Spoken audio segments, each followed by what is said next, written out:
দিনী আলোচনার মজলিস, দিনী আলোচনার মাসমা, যদি আলোচনাগুলো আমরা মনোযোগ দিয়ে শুনতে থাকি, আল্লাহ রাব্বুল আলামিন কোরআন হাকিমের মধ্যে বলেন তার জন্য দুইটা পুরস্কারের কথা বলেছেন।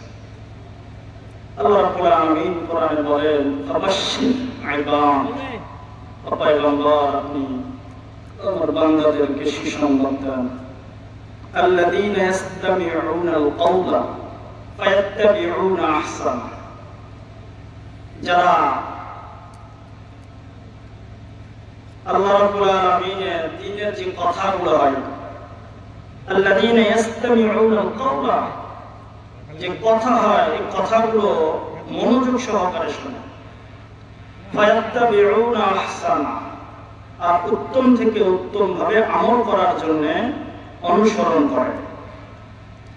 আল্লাহ রাব্বুল আলামিন এর পরের জায়গা বলেন তাদের জন্য দুইটা পুরস্কার, এক নম্বর হলো হেদায়েত, দ্বিতীয় নম্বর হলো আল্লাহ রাব্বুল আলামিন তাদেরকে জ্ঞানীদের অন্তর্ভুক্ত করবে। আর আমাদের হেদায়েতও দরকার, জ্ঞানীদের অন্তর্ভুক্ত। আল্লাহর কোরআনে যাদেরকে জ্ঞানী বলেছে, পয়গম্বরে আরবি যাদেরকে জ্ঞানী বলেছে, সেই জ্ঞানী হওয়া আমাদের জন্য জরুরি। সুতরাং একটা হলো শোনা, আর একটা হলো মনোযোগ দিয়ে শোনা। সামিয়া ইসমাউ শব্দের অর্থ হলো শোনা, আর ইস্তামা ইয়াস্তামিউ এই শব্দের অর্থ হলো মনোযোগ সহকারে শোনা। কানে কোনো কথা আসলো শুনলাম, আর একটা কথা কানে আসতেছে মনোযোগ সহকারে শুনছি, এই দুই শোনার ভিতরে পার্থক্য আছে। তো যারা মনোযোগ সহকারে দ্বীনের কথাগুলো শুনবে, গভীর মনোযোগ সহকারে যারা দ্বীনের কথাগুলো শুনবে, আল্লাহ রাব্বুল আলামিন তাদেরকে হেদায়েত দান করবেন, আল্লাহ রাব্বুল আলামিন তাদেরকে জ্ঞানীদের অন্তর্ভুক্ত করবেন। যে হেদায়েতের জন্য আল্লাহ রাব্বুল আলামিন কোরআন নাযিল করেছেন, যে হেদায়েতের জন্য আল্লাহ রাব্বুল আলামিন পয়গম্বর আরবি সহ সমস্ত পয়গম্বর আলাইহিস সালাতু ওয়াস সালামদেরকে প্রেরণ করেছেন, মানুষের হেদায়েতের জন্যই আয়োজন। হেদায়েতের জন্য আল্লাহ রাব্বুল আলামিন বাইতুল্লাহকে দুনিয়ার জমিনে সর্বপ্রথম ঘর নির্মাণ করেছেন। আর মানুষের এই হেদায়েত এর জন্যই দুনিয়ার সমস্ত এই যে আমাদের দিন পরিবেশ, এর মাকসাদ হেদায়েত। এই জন্য আয়োজক সহ সকলের মাকসাদ, উদ্দেশ্য, নিয়ত আল্লাহর সন্তুষ্টি হওয়া চাই। যদি আল্লাহ রাব্বুল আলামিনের সন্তুষ্টি হয়, তবে ওই কাজে কাজ করার সংখ্যা যদিও কম হয়, অনেক কাজ করার, কিন্তু এর উদ্দেশ্য ভিন্ন, এর মাকসাদ ভিন্ন, তো এই কাজের তেমন কোনো লাভ হবে না। দুনিয়াতে আল্লাহ রাব্বুল আলামিন মানুষকে প্রেরণ করেছেন, সমস্ত মানুষ আল্লাহর ইবাদত আর বন্দেগী করছে এমনটা নয়, কিন্তু আল্লাহ রাব্বুল আলামিন চাইলে সমস্ত মানুষ আল্লাহর ইবাদত আর বন্দেগী করত, কিন্তু আল্লাহ রাব্বুল আলামিন চাইবেন না। কেন? আল্লাহ তো মানুষ সৃষ্টি করেছেন আল্লাহর ইবাদত করার জন্য।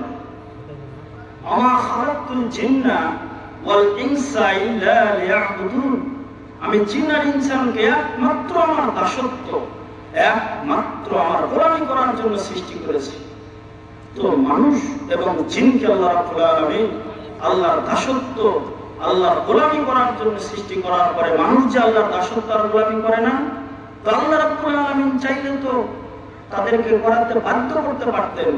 এই কথার উত্তর হলো ওই কথা, যেমন দুনিয়াতে পরীক্ষার সেন্টার, পরীক্ষার হল। কোন শিক্ষার্থী পরীক্ষার হলে গেছে, পরীক্ষা দিতেছে, তো একটা পরীক্ষার্থী একজনের সঠিক লিখতেছে, আরেকজনা ভুল লিখতেছে। তো যারা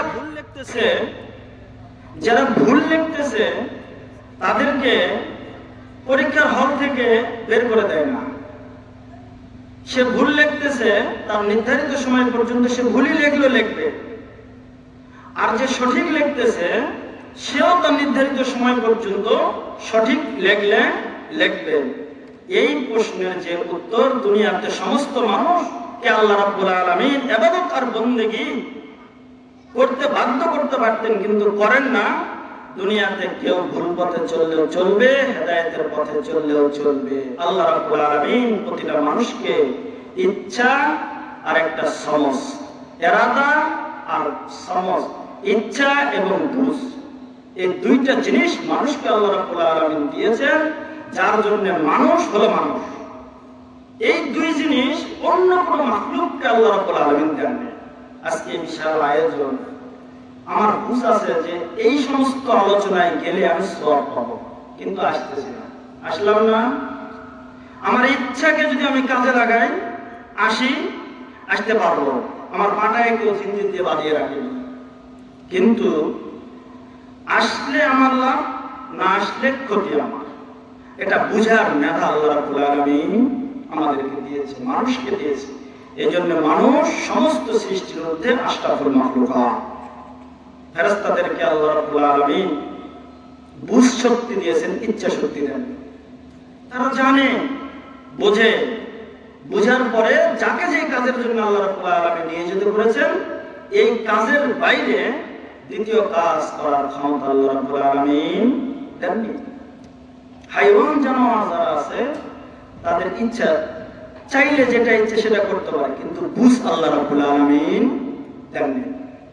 আপনার আমার বাড়ির যে ছাগল, আপনার আমার বাসার যে গরু বা অন্যান্য যে সমস্ত প্রাণী আছে, এ মালিকের খেত খাচ্ছে, মনিবের খেত খাচ্ছে নাকি অন্যের খেত খাচ্ছে, এটা সে বোঝে না। কিন্তু মানুষ, সে ভালো করতেছে নাকি খারাপ করতেছে, এটা সে বোঝে। খারাপটাকে বাদ দিয়ে সে ভালো করলে করতে পারে, এই ইচ্ছা আল্লাহ রাব্বুল আলামিন মানুষকে দিয়েছে। সম্মানিত শুধু আল্লাহ রাব্বুল আলামিন, আমরা যে বুঝেছি, বুঝার পরে ইচ্ছে করে আমরা মজমায় এসেছি, আমরা বুঝার পরে বসেছি, আমরা আওয়াজ যেখান থেকে শুনছি, বসে বসে কথাগুলো শুনছি, আমাদের এই সবগুলোকে আল্লাহ রাব্বুল আলামিন নাজাতের ওসিলা হিসেবে কবুল করেন।